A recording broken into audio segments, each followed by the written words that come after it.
ધોરણ 6 પ્રકરણ 8 ભારતવર્ષની ભવ્યતા પાષાણ કાળથી લઈને લગભગ 8મી સદી સુધીના પ્રાચીન ભારતના ઇતિહાસનું આપણે અધ્યયન કર્યું. વિભિન્ન કાળની સંસ્કૃતિ, તેના શાસકો વિશે આપણે માહિતી મેળવી. ભારત એક ઉપખંડ જેટલું મોટું રાષ્ટ્ર છે. પ્રાચીન કાળથી અનેક જાતિ, પ્રજાતિઓ, સમૂહો આ દેશની સમૃદ્ધિથી આકર્ષાઈ આ દેશમાં આવતા રહ્યા છે, જેના કારણે ભારતીય સંસ્કૃતિમાં વિવિધતાનો સંગમ રચાયો છે. જવાહરલાલ નહેરુ, જેને વિવિધતામાં એકતા કહે છે, તેવા આ મહાન દેશની કલા અને સ્થાપત્ય તથા સમાજ જીવનની આપણે માહિતી મેળવીશું, જેનાથી પ્રાચીન ભારતની પ્રજાના ગૌરવશાળી વારસાની આપણને માહિતી મળી શકે. પ્રાચીન ભારત. ખેતી આપણા દૈનિક જીવનની મોટા ભાગની ખોરાક માટેની તેમજ વપરાશની વસ્તુઓ આપણને ખેત પેદાશોમાંથી મળે છે. ખેતીની શરૂઆત પ્રાચીન ભારતમાં થઈ હતી. તે સમયમાં પણ ખેતી માટે વિવિધ ઓજારો અને સિંચાઈની વ્યવસ્થા હતી. પ્રાચીન સમયમાં ઘઉં, જવ, ડાંગર, જુવાર, બાજરી, તલ, વટાણા વગેરેની ખેતી થતી હતી. ઓજારો. હડપ્પા સંસ્કૃતિમાં ખેત ઓજારોમાં હળના અવશેષ મળ્યા નથી, પરંતુ હળ આકારનું રમકડું મળ્યું છે. તેથી જાણી શકાય છે કે તેઓ ખેતીમાં હળનો ઉપયોગ કરતા હતા. આશરે 2500 વર્ષ પહેલાના સમયથી ખેતી માટે લોખંડના સાધનોનો ઉપયોગ વધતો જતો હતો, જેમાં જંગલોને સાફ કરવા માટે કુહાડીઓ, હળના ફણા, ફાલનો પણ સમાવેશ થાય છે. આ ઉપરાંત દાતરડું, કુહાડાથી તેઓ પરિચિત હતા. સિંચાઈ. સમૃદ્ધ ગામડાઓ વગર રાજાઓ અને તેમના રાજ્યનું ટકી રહેવું મુશ્કેલ હતું. જે રીતે ખેતીના વિકાસ માટે નવા સાધનો અને ધરુરોપણ મહત્વપૂર્ણ પગલાં હતા, તેવી જ રીતે સિંચાઈ વ્યવસ્થા પણ ઘણી ઉપયોગી સાબિત થઈ. આ સમયે સિંચાઈ માટે નહેરો, કૂવા, તળાવો તથા કૃત્રિમ જળાશયો બનાવવામાં આવ્યા. પ્રાચીન ભારત. ગ્રામીણ જીવન. ઉત્તર ભારત અને દક્ષિણ ભારતમાં ગ્રામીણ જીવન આ પ્રમાણે હતું. ભારતના ઉત્તર ભાગના ગામનો વડો ગ્રામભોજક કહેવાતો. સામાન્ય રીતે એક જ પરિવારના લોકો આ પદ પર પેઢીઓ સુધી રહેતા. આ પદ વંશ પરંપરાગત હતું. ગ્રામભોજક મોટા ભાગે ગામનો સૌથી મોટો જમીન માલિક હતો. આ જમીન માલિક ભાડૂતી માણસો રાખી ખેતી કરાવતો હતો. રાજા પણ ગામડાના કરવેરા ઉઘરાવવાનું કાર્ય તેમને સોંપતા. તે કાયદા અને વ્યવસ્થાની સ્થિતિ પણ સંભાળતા. દક્ષિણ ભારતમાં 3 પ્રકારના લોકો રહેતા હતા: મોટા જમીનદારો, નાના ખેડૂતો અને જમીન વિહોણા મજૂર એટલે કે દાસ. નગર જીવન. મોટા ભાગના શહેરો 2500 વર્ષ પહેલા મહાજનપદોની રાજધાની હતા. આ શહેરો કિલ્લાબંધીથી સુરક્ષિત હતા. ઘણા શહેરોમાં વલયકૂપ પ્રાપ્ત થયા છે, જે કૂવા તરીકે ઓળખાતા. આ વલયકૂપ શૌચાલય, નીક અથવા કચરાપેટી માટે ઉપયોગમાં લેવાતા હતા. ગ્રામીણ અને નગરના લોકો ખોરાકમાં ઘઉં, જવ, ચોખા, દૂધ, દહીં, ઘી, ફળફળાદી તથા માંસ માછલીનો ઉપયોગ કરતા. પુરુષો અને સ્ત્રીઓ સામાન્ય રીતે 2 વસ્ત્રો પહેરતા. શરીરના નીચેના ભાગનું વસ્ત્ર નીવી અને ઉપરના ભાગનું વસ્ત્ર વાસ કહેવાતું. ક્યારેક ઉપરના વસ્ત્ર ઉપર દુપટ્ટા જેવું અધિવાસ લપેટતા. પ્રાચીન ભારતમાં કલા. ઇતિહાસવિદો કલાને 2 ભાગમાં વહેંચે છે: 1 લલિત કલા અને 2 નિદર્શન કલા. લલિત કળામાં ચિત્ર, સાહિત્ય, સ્થાપત્ય, સંગીત, માટીકલા વગેરેનો સમાવેશ થાય છે, જ્યારે નિદર્શન કલામાં નૃત્ય અને નાટકનો સમાવેશ થાય છે. આપણે આ બાબતોને વિગતે જોઈશું. ભારતમાં સાહિત્યનો વારસો. ભારતીય સાહિત્ય ધાર્મિક, ધર્મેતર અને વિદેશી મુસાફરોના વર્ણનોને એમ 3 ભાગમાં વહેંચાયેલું છે. ધાર્મિક સાહિત્ય. ભારતના સૌથી પ્રાચીન ધાર્મિક સાહિત્યમાં વેદોનો સમાવેશ થાય છે. તેમની સંખ્યા 4 છે: ઋગ્વેદ, યજુર્વેદ, સામવેદ અને અથર્વવેદ. વેદોને સમજાવવા માટે બ્રાહ્મણ ગ્રંથો અને આર્યણકોની રચના કરવામાં આવી, જેમાં શતપથ બ્રાહ્મણ, ગોપથ બ્રાહ્મણ અને બૃહદારણ્યક સૌથી અગત્યના ગણાવી શકાય. આ સિવાય રામાયણ અને મહાભારત એ બંને મહાકાવ્યો પ્રાચીન ભારતીય સમાજ, સંસ્કૃતિ અને ધર્મનો ત્રિવેણી સંગમ છે. વેદ વ્યાસ રચિત મહાભારત પ્રારંભમાં જય સંહિતાથી ઓળખાતું, જે વિકસતું જતા 1,00,000 શ્લોકનું મહાભારત થયું. તે જ રીતે વાલ્મીકી રચિત રામાયણમાં ભગવાન શ્રીરામની કથાની સાથે આદર્શ સમાજ જીવન અને નૈતિક ધોરણોનું ચિત્રણ થયેલું છે. 108 જેટલા ઉપનિષદો ભારતીય ચિંતનના મહામૂલો ગ્રંથો છે. કઠ, કેન, પ્રશ્ન, મુંડક, માંડુક્ય, ઈશાવાસ્યમ અને છાંદોગ્ય ઉપનિષદો ભારતના તત્વજ્ઞાનના મહાન ગ્રંથો છે. પુરાણોની સંખ્યા 18 જેટલી છે, જેમાં વિષ્ણુ પુરાણ, ગરુડ પુરાણ, વાયુ પુરાણ અને મત્સ્ય પુરાણ તેમજ ભાગવત વિશિષ્ટ ગ્રંથો તરીકે ખ્યાત થયા છે. બૌદ્ધ અને જૈન ધર્મના મહાન ગ્રંથોમાંથી આપણને સમાજ જીવન અને ધર્મની માહિતી મળે છે. બૌદ્ધ ધર્મના મૂળ ગ્રંથોને ત્રિપિટક કહેવાય છે. તેમાં સૂત, સૂત્ર પિટક, વિનય પિટક અને અભિધમ પિટકનો સમાવેશ થાય છે. આ સિવાય જાતક કથાઓ, દિઘ નિકાય, અંગુતર નિકાય અને મજીજ્મ નિકાય અગત્યના ગ્રંથો છે. નાગસેનનું મિલિંદ પાન્હો પ્રશ્નો અને આર્ય મંજીષી શ્રીમૂળ કલ્પ અગત્યના બૌદ્ધ ગ્રંથો છે. તિબત ભાષામાં બૌદ્ધ ગ્રંથની કઝાર અને તંઝર 2 સંહિતા પ્રસિદ્ધ છે. જાતક કથાઓ, દિઘનિકાય, મજ્જિમ નિકાય પણ બૌદ્ધ ગ્રંથો છે. આ ઉપરાંત બૃહદ કથા, હરિવંશ પુરાણ, વાસુદેવ હીડી, સિદ્ધ હેમ શબ્દાનુશાસન, દ્વયાશ્રય અને કીર્તિ કૌમુદી મુખ્ય છે. જૈન ગ્રંથોને આગમ ગ્રંથો કહેવામાં આવે છે. આવા આગમ ગ્રંથોની સંખ્યા 12 છે. જૈન ધર્મનું પ્રાચીન સાહિત્ય 14 પર્વ અને 12 અંગમાં વહેંચાયેલું છે. મુખ્ય ગ્રંથોમાં આગમો, આચારંગ અને વૈતાલિક દશાવૈતાલિક સૂત્ર અગત્યના છે. ધર્મેતર સાહિત્ય, જેમની વિષયવસ્તુ ધર્મની બહાર છે તેવી સાહિત્યિક ગ્રંથો ધર્મેતર સાહિત્ય તરીકે ઓળખાય છે.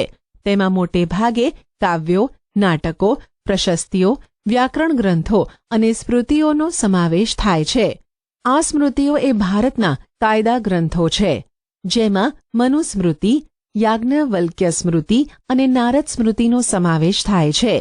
કૌટિલ્યનું અર્થશાસ્ત્ર પણ કાયદા ગ્રંથ છે. પ્રાચીન ભારતમાં મોટા પ્રમાણમાં નાટકો અને કાવ્યોની રચના થઈ છે, જેમાં મહાકવિ ભાસ, કાલિદાસ, શુદ્રક, ભારવી જેવા મહાન સાહિત્યકારોનો સમાવેશ થાય છે. આવા અગત્યના મહાકાવ્યો અને નાટકોમાં અભિજ્ઞાન શાકુંતલમ, રઘુવંશમ, મેઘદૂતમ, કિરાતાર્જુનિયમ, સ્વપ્ન વાસવદત્તમ અને મૃચ્છકટિકમ વગેરેનો સમાવેશ થાય છે. દક્ષિણ ભારતમાં એક વિશિષ્ટ સાહિત્ય, જેને સંગમ સાહિત્ય કહેવામાં આવે છે, તેની રચના ઈસવીસનની પ્રથમ 3 સદીઓમાં થઈ હતી. મદુરાઈમાં 3 સંગમ સભામાં 1600 જેટલા લોકકવિઓએ વીર કાવ્યોની રચના કરી. આ સાહિત્યમાં શિલપ્પદિકારમ, મણિમેખલાઈ ખૂબ જ અગત્યના છે. સંસ્કૃત ભાષામાં સર્વશ્રેષ્ઠ વ્યાકરણ ગ્રંથ પાણિનીનું અષ્ટાધ્યાયી છે, જે ઈસવીસન પૂર્વે 5મી સદીમાં રચાયું હતું. અશોકના શિલાલેખો પણ પ્રાચીન ભારતના ઇતિહાસ, મૌર્ય સામ્રાજ્યના વહીવટી તંત્રો તથા બૌદ્ધ ધર્મના નૈતિક નિયમો વિશે માહિતી આપે છે.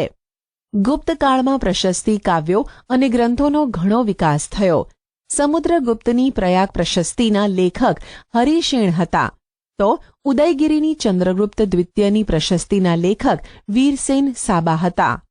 બાણે હર્ષચરિતમમાં હર્ષની પ્રશસ્તિ કરી છે. વિદેશી મુસાફરોના વર્ણનો. ભારતમાં સદીઓથી અનેક વિદેશી પ્રવાસીઓ આવતા રહ્યા છે, જેમણે પોતાના ભારત પ્રવાસના વર્ણનો લખ્યા છે.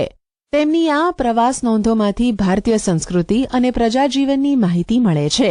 આવા મુસાફરોમાં ચંદ્રગુપ્ત મૌર્યના દરબારમાં રહેલા ગ્રીક એલચી મેગસ્થનીસ ખૂબ જ અગત્યના છે. તેમણે ઇન્ડિકા નામનો એક ઉત્કૃષ્ટ ગ્રંથ લખ્યો છે, જેમાં મૌર્ય યુગ વિશે આપણને માહિતી પ્રાપ્ત થાય છે. એ જ પ્રમાણે ગ્રીક નાવિક ટોલેમીએ ભૂગોળ વિશે લખેલા ગ્રંથમાં ભારતના બંદરો વિશેની માહિતી મળે છે. ચંદ્રગુપ્ત દ્વિતીયના સમયમાં આવેલ ચીનના મુસાફર ફાહિયાને અને સમ્રાટ હર્ષવર્ધનના સમયમાં આવેલ ચીની મુસાફર યુઅન શ્વાંગે તત્કાલીન ભારતીય સમાજ જીવન, શાસકો અને સંસ્કૃતિનું અદ્ભુત ચિત્રણ કરેલું છે. વેપારીઓ, નવા માર્ગો. પ્રાચીન સમયમાં ભારત વિવિધ ચીજવસ્તુઓ તેમજ વિદેશો સાથે વેપાર વાણિજ્યમાં મોખરે હતું. વેપારના કારણે ભારતની આર્થિક સમૃદ્ધિ શિખરે હતી. દેશ વિદેશ સાથેનો વેપાર જમીન માર્ગે અને સમુદ્ર માર્ગે થતો હતો. લોથલ હડપ્ય સંસ્કૃતિનું મોટું બંદર હતું. લોથલમાં બંદરની ગોદી, ડોકયાર્ડ, વહાણના ધક્કા અને વખારના અવશેષો મળ્યા છે, જે દરિયાઈ વાહન વ્યવહારની માહિતી આપે છે. લોથલના લોકો માટીકામના વિવિધ ઘાટના વાસણો અને વિવિધ પ્રકારના દાગીના બનાવતા. સેલખડી, છીપ અને હાથી દાંતમાંથી બનાવેલ મણકાઓનો વેપાર થતો. ભારતના મરી મસાલા અને કિંમતી પથ્થરોની વિશેષ માંગ રહેતી. ભારતથી સ્થળ માર્ગે મધ્ય એશિયા થઈને યુરોપ સુધી સુતરાઉ કાપડ, રેશમી કાપડ અને મસાલાની નિકાસ થતી. ખંભાત, ભરૂચ, સોપારા અને તામ્રલિપ્તિ જેવા આંતરરાષ્ટ્રીય બંદરોના માધ્યમથી વિશ્વના પૂર્વ અને પશ્ચિમ ભાગમાં સુતરાઉ કાપડ, રેશમી કાપડ, મસાલા, તેજાના, ઇમારતી લાકડાની નિકાસ થતી, જ્યારે સોનું, ચાંદી અને અન્ય ચીજોની આયાત થતી. ચીનથી વેપાર અર્થે કેટલાક લોકો દૂરના વિસ્તારોમાં પગપાળા કે ઘોડા ઉપર જતા હતા. તેઓ સાથે રેશમ કાપડ પણ લઈ જતા હતા. તેઓ જે માર્ગે મુસાફરી કરતા હતા તે માર્ગ રેશમ માર્ગ એટલે કે સિલ્ક રૂટ તરીકે જાણીતો બન્યો હતો. મુખ્યત્વે ચીન, ભારત, ઈરાન, અરબસ્તાન, ગ્રીક અને રોમના વેપારીઓ આ વેપાર માર્ગ સાથે સંકળાયેલા હતા. દક્ષિણ ભારતના બંદરો કાળા મરી અને અન્ય તેજાનાની નિકાસ માટે જાણીતા મુખ્ય કેન્દ્રો હતા. પ્રાચીન ભારતમાં ચિત્રકલા. ચિત્ર મનુષ્યના મનોભાવને પ્રગટ કરતું વિશિષ્ટ માધ્યમ છે. સાથે સાથે તે જે તે સમયની વાસ્તવિક પરિસ્થિતિનું પણ ચિત્રણ કરે છે. ભારતમાં સૌથી જૂના ચિત્રો પાષાણ યુગના મળી આવે છે. મધ્યપ્રદેશમાં ભીમબેટકા નામના સ્થળેથી પાષાણ યુગના સમયની આદિમ જનજાતિએ દોરેલા 500 કરતાં પણ વધારે ચિત્રો મળી આવેલ છે, જે આજે પણ એટલા જ જીવંત છે. આ સિવાય અજંતા, ઇલોરા અને બાઘની ગુફાઓમાં તથા અમરાવતીમાં ભારતીય સંસ્કૃતિ સાથે સંકળાયેલા ચિત્રો મોટા પ્રમાણમાં મળી આવે છે. અજંતા ઇલોરાના ચિત્રો વિશ્વવિખ્યાત છે, જેમાં બુદ્ધની જાતક કથાઓ અને બુદ્ધની સાધનાને ચિત્રોમાં વ્યક્ત કરવામાં આવ્યા છે. પદ્મપાણીનું વિશ્વવિખ્યાત ચિત્ર ભારતીય સંસ્કૃતિનું ઘરેણું છે, તો ઇલોરાનું શિવ મંદિર એક જ શિલામાંથી કોતરેલું મહાન શિલ્પ છે. પ્રાચીન ભારતમાં શિલ્પ અને સ્થાપત્ય. હડપ્ય સભ્યતામાં જોવા મળતું નગર આયોજન એ ભારતીય સ્થાપત્યના વિશ્વપ્રસિદ્ધ નમૂના છે.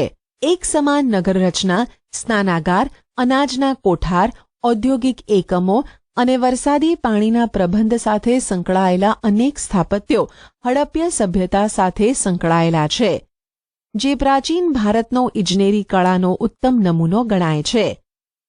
આ સ્થાપત્યોમાં ગુફા સ્થાપત્ય, મંદિર સ્થાપત્ય અને મહેલોના સ્થાપત્યોનો સમાવેશ થાય છે.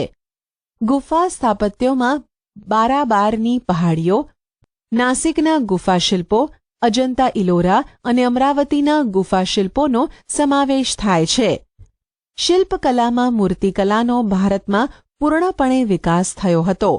મૂર્તિકલામાં 2 કળા શૈલીઓ પ્રાચીન ભારતમાં પ્રચલિત હતી. એક ગાંધાર કલા, જે ગ્રીક અને ભારતીય કલા શૈલીનો સંગમ હતી. ઉત્તર પશ્ચિમ ભારતમાં અફઘાનિસ્તાનમાં આવેલા તક્ષશિલા અને ગાંધારમાં આ કલા શૈલીના અનેક નમૂના મળ્યા છે. તેમાં બુદ્ધની મૂર્તિઓ મોટા પ્રમાણમાં બની હતી. બુદ્ધની વિશાળ પ્રતિમાઓ આ કલા શૈલીમાં બામિયાન અને ચારસડ્ડામાં જોવા મળે છે. 2. અન્ય કલા શૈલી સંપૂર્ણ ભારતીય છે, જે મથુરા કલા તરીકે ઓળખાય છે. તેમાં પણ સૌપ્રથમ બુદ્ધની મૂર્તિઓ બની. ત્યારબાદ મથુરા કલા શૈલીમાં હિન્દુ દેવી દેવતાઓની મૂર્તિઓ બનવા લાગી. અમરાવતી, અજંતા, નાસિક, સારનાથમાં પણ મૂર્તિકલાના નમૂના પ્રાપ્ત થયા છે. સ્તૂપો અને વિહારો. બૌદ્ધ ધર્મના સ્થાપત્યમાં સ્તૂપ, ચૈત્ય અને વિહારોનો સમાવેશ થાય છે. ગૌતમ બુદ્ધના નિર્વાણ બાદ તેમના જીવનની યાદગીરી રૂપે સ્તૂપ નિર્માણ શરૂ થયું. સૌપ્રથમ વજીજ સંઘમાં આ સ્તૂપોનું નિર્માણ થયું. સ્તૂપ એટલે નાના ગુંબજ આકારનું અંડાકાર સ્થાપત્ય, જેમાં મધ્યમાં બુદ્ધના અવશેષોને ડાબડામાં રાખવામાં આવતા અને બૌદ્ધ ધર્મીઓ ત્યાં ધ્યાન ધરતા. પછીથી સ્તૂપો ભારતમાં મોટા પ્રમાણમાં બનવા લાગ્યા, જેમાં અશોકનો સાંચીનો સ્તૂપ, લુંબિનીનો સ્તૂપ, સારનાથનો સ્તૂપ ખૂબ જ અગત્યના છે. અશોક પછીના સમ્રાટોએ પણ સ્તૂપ નિર્માણની પરંપરાને જાળવી રાખી. સાંચીના સ્તૂપ ફરતે કાષ્ઠ નિર્માણ કરવાનું કાર્ય શુંગ વંશના રાજાઓએ કર્યું. કનિષ્કે પુરુષપુર, પેશાવરના એક વિશાળ સ્તૂપ, જેને શાહજી કી ડેરી કહેવામાં આવે છે, તેનું નિર્માણ કરાવ્યું. સ્તૂપની આસપાસ પ્રદક્ષિણા પથ હોય છે. ચૈત્યો પણ પછીથી બૌદ્ધ કલાનું બહુ જ મોટું કેન્દ્ર બન્યા. ચૈત્યો ગુફાની જેમ પર્વત કોતરીને બનાવવામાં આવતા. ચૈત્યોમાં ગુફામાં જ હારબંધ સ્તંભો, દરવાજા, વિશાળ પ્રાર્થના મંડપ વગેરે કોતરીને તેને મંદિરનો આકાર આપવામાં આવતો તથા પ્રાર્થના ગૃહ તરીકે તેનો ઉપયોગ થતો. સ્તંભો ઉપર બારીક કોતરકામ કરવામાં આવતું. અમરાવતી, ભજ અને કાર્લેના ચૈત્યો વિશ્વવિખ્યાત થયા છે. બૌદ્ધ અને જૈન સાધુઓને રહેવા માટે પર્વત કોતરીને ગુફાઓ બનાવવામાં આવતી અને તે સ્થળો વિહાર તરીકે ઓળખાતા. જૈન અને બૌદ્ધ સાધુઓ આ વિહારોમાં રહીને અધ્યયન કરતા. યુએન શ્વાંગે ઉત્તર ભારતમાં અને ગુજરાતમાં 100 જેટલા વિહારો હોવાનું નોંધ્યું છે. જૈન સ્થાપત્ય કલા સાથે પણ મૂર્તિઓ અને વિહારો જોડાયેલા છે. શ્રવણ બેલગોડામાં આવેલી ગોમતેશ્વરની જૈન મૂર્તિ વિશ્વવિખ્યાત છે. જૈન ધર્મના સાધુઓ અને બૌદ્ધ ભિક્ષુઓના નિવાસ માટે પહાડોમાં સંખ્યાબંધ ગુફાઓ બનાવવામાં આવી હતી. આવી ઘણી ગુફાઓ ગુજરાતમાં આવેલી છે, જેની માહિતી તમારા શિક્ષક પાસેથી મેળવો. શિક્ષણનો વારસો. હડપ્ય સભ્યતાનો વિસ્તાર અને તેની વિકસિત નગર વ્યવસ્થા જોતા એમ કહી શકાય કે ભારતમાં ઉચ્ચ શિક્ષણ અને ટેકનિકલ શિક્ષણ 4000 વર્ષથી અપાઈ રહ્યું છે. મોહેન્જો દડોમાંથી શિક્ષણ સંસ્થાના અવશેષ પ્રાપ્ત થયા છે. આ સભ્યતા કાંસ્ય સભ્યતા તરીકે પણ ઓળખાતી, એટલે કે તેઓ કાંસુ બનાવવાની ટેકનોલોજી જાણતા. આમ કહી શકાય છે કે રસાયણશાસ્ત્રનો વિકાસ થયો હશે. કિલ્લા, મકાનો, સ્નાનાગાર, રસ્તા, સિવિલ ઇજનેરી તંત્રનો વિકાસ દર્શાવે છે. કાપડ વણાટ અને વહાણવટાનો વિકાસ દર્શાવે છે. યાંત્રિક ઇજનેરી તંત્ર હડપ્ય સંસ્કૃતિના સમયથી જ ભારતમાં પાંગરતું રહ્યું છે. પ્રાચીન ભારતમાં શિક્ષણ આપતી 5 વિદ્યાપીઠો, જેને આપણે યુનિવર્સિટી કહી શકીએ, તેના અવશેષો મળી આવ્યા છે. ઉત્તર પશ્ચિમ ભારતના ગાંધાર ક્ષેત્ર પાસે તક્ષશિલા મહાન શૈક્ષણિક તીર્થસ્થાન હતું. અહીંયા નીતિશાસ્ત્ર, સંસ્કૃત વ્યાકરણ, ખગોળ અને જ્યોતિષ, હિન્દુ ધર્મ અને દર્શનનું શિક્ષણ અપાતું. પાણીની, ચાણક્ય, ચંદ્રગુપ્ત, જીવક જેવા મહાન દાર્શનિકો અને શાસકો આ જ શિક્ષણ સંસ્થામાંથી ખ્યાતિ પામ્યા હતા. બિહારમાં આવી જ એક શિક્ષણ સંસ્થા નાલંદા વિદ્યાપીઠ તરીકે ખ્યાત હતી. યુએન શ્વાંગે પણ તેની મુલાકાત લીધી હતી. અહીંયા પણ હિન્દુ અને બૌદ્ધ દર્શનશાસ્ત્રોનું શિક્ષણ આપવામાં આવતું હતું. નાલંદા વિશ્વવિદ્યાપીઠના આચાર્ય નાગાર્જુન મહાન રસાયણશાસ્ત્રી હતા. તેમણે પારાની ભસ્મ બનાવીને ઔષધિ તરીકે વાપરવાની શરૂઆત કરી. ગુજરાતમાં 6ઠી 7મી સદીમાં વલભીમાં મહાન વિદ્યાપીઠ હોવાના પુરાવા પ્રાપ્ત થયા છે. તેના વિશે પણ યુએન શ્વાંગે ખાસ્સું લખાણ કર્યું છે. અહીંયા દૂર દેશાવરથી અનેક વિદ્યાર્થીઓ વિદ્યા પ્રાપ્ત કરવા આવતા. પ્રવેશ માટે વિદ્યાર્થીઓએ પ્રવેશિકાની પરીક્ષા આપવી પડતી. ત્યારબાદ આચાર્યો લેખિત પરીક્ષા લઈ રૂબરૂ મુલાકાત, સમાલાપ માટે આગળ મોકલતા. આવી આધુનિક કક્ષાની શિક્ષણ પદ્ધતિ તે સમયે ભારતમાં પ્રવર્તમાન હતી. અહીંયા હિન્દુ, બૌદ્ધ અને જૈન એમ ત્રણેય ધર્મ, ચિંતન, જ્યોતિષ, ખગોળનું જ્ઞાન આપવામાં આવતું.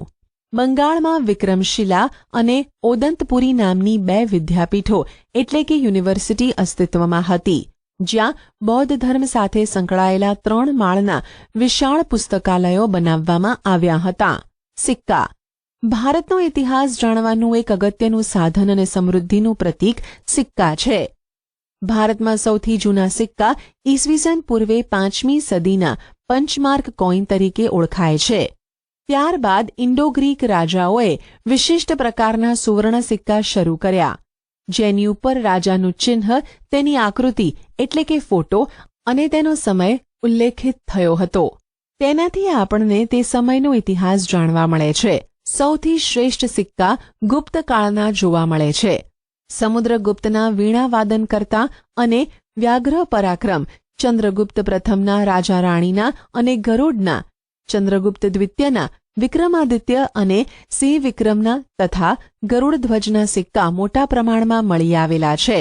આ સિક્કા મોટે ભાગે સુવર્ણના છે, જેનાથી તે સમયની ભારતની અપાર સમૃદ્ધિની માહિતી મળે છે. ભારતનો સર્વાંગી વિકાસ સદીઓથી થતો રહ્યો છે. જ્ઞાનની લગભગ તમામ શાખાઓ આપણા દેશમાં ફૂલી ફાલી અને વિકસી છે. ભારતનો મહાન સાંસ્કૃતિક વારસો સમગ્ર વિશ્વમાં અદ્વિતીય છે.